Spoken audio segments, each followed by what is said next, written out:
It is April 7, about 40 degrees, maybe a little less.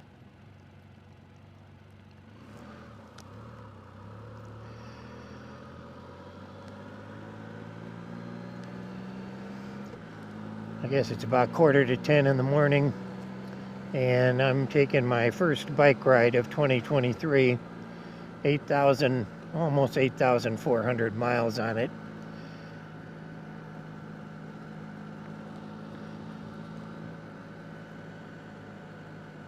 You can still see snow, and in fact they have some snow forecast to fall this afternoon. So we'll see if any of it sticks around. Tomorrow's supposed to be almost 50, and the day after that's supposed to be about 65. So things are changing. Thought I'd better get it out and make sure it still runs. It's actually a very nice day right now. Partly cloudy, sun's out.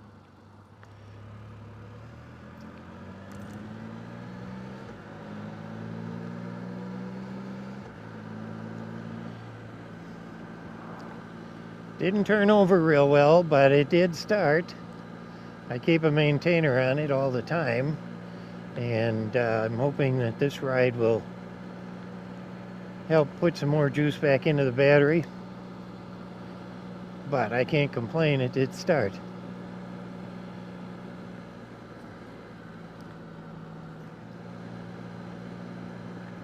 This is going to be a bittersweet ride. I'm glad to be out. I'm glad the bike started right up. Everything seems to be working properly.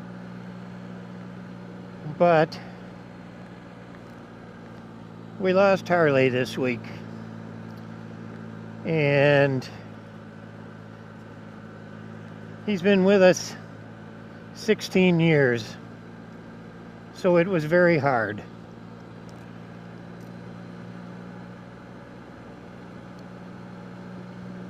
Came to us as a puppy. Linda brought him home as a puppy 16 years ago, and that was shortly after we lost our other dog, Bear, a Cocker Spaniel, black one. And it was too soon for me, but it worked out great in the end. Harley was a great dog. He loved everybody. He had a great time, enjoyed a good life.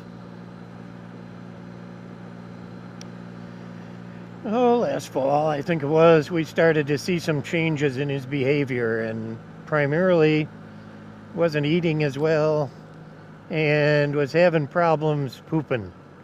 And we got to take him to the vet. So we went to the vet, and wouldn't you know, just like me, they found prostate cancer. Well, there isn't anything they can do for a dog with prostate cancer, and like the vet told us, she said, men with prostate cancer can't pee, dogs can't poop. So that was exactly the symptoms, and it was difficult to watch. And we were able to delay the big decision for a short time with some medication and Miralax and that kind of thing, but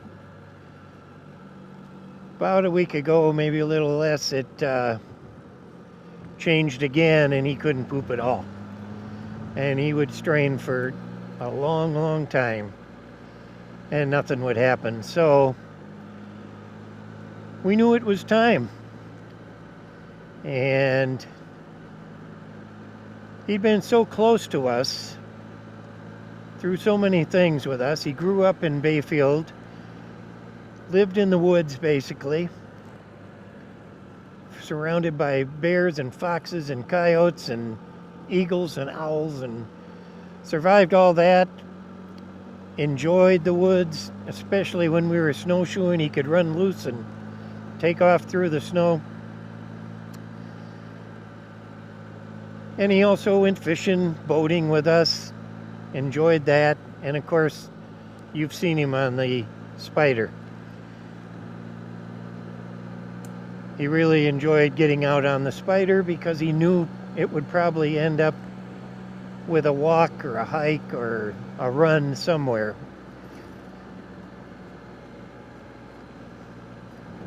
When we were at home, we found out pretty quickly that he was a lap dog and wanted to be on a lap all the time.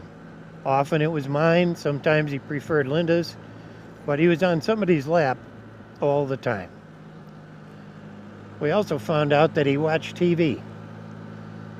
And anytime a furry animal, like a dog or any other furry animal, showed up on the television, he would start barking at it, scare it away. Drove us nuts. Yeah, he was such a good dog, and seemed to really enjoy life, and that's what made it really tough at the end, because even though he couldn't poop, he still wanted to play, he still wanted to chase his toys, he still acted normal. So we found it very difficult to make that big decision, but eventually it was a no-brainer. It had to be done, and he wasn't feeling well. So the visit to the vet was difficult. Linda and I both went and stayed with him. And just like he used to do at home, he would stare me in the eyes when he wanted something, or if he just wanted some attention. And his stare was persistent. He never gave up. He didn't ignore me, or I couldn't ignore him, certainly. And eventually, he either got to go out, or he got to play, or at 8 o'clock every night, somehow he knows what time it is, even with daylight and regular time. At 8 o'clock, he showed up in front of my recliner, sat down, and stared. That was my signal. It's time for bed. And we wouldn't, of course, be ready for bed, so we'd tell him, we're not ready to go to bed, so you can go to bed.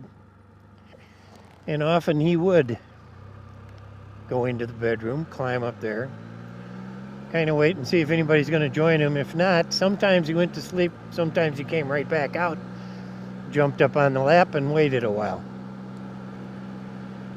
Well, we're at the vet's, and he's staring at me. He didn't know what was going on. It was tough.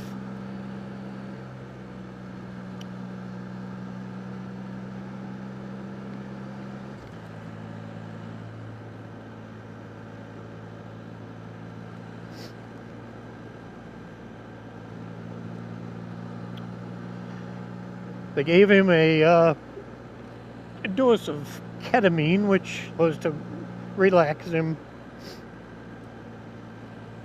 And Linda held him while he stared right into my eyes.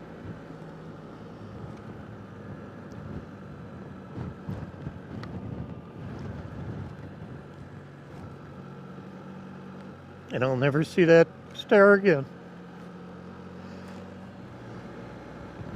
You guys have seen him lots of times. He went with us a lot. Had that Kuryakin Pet Palace on the back, and he sat right up there, highest seat in the bike, and king of the road, that guy. People would pull up alongside us and take pictures or video. They especially loved the fact he had his goggles on. Great to get out. Hope you guys are doing well, and that you're able to be out riding. Rest in peace, my friend Harley. You were a great dog.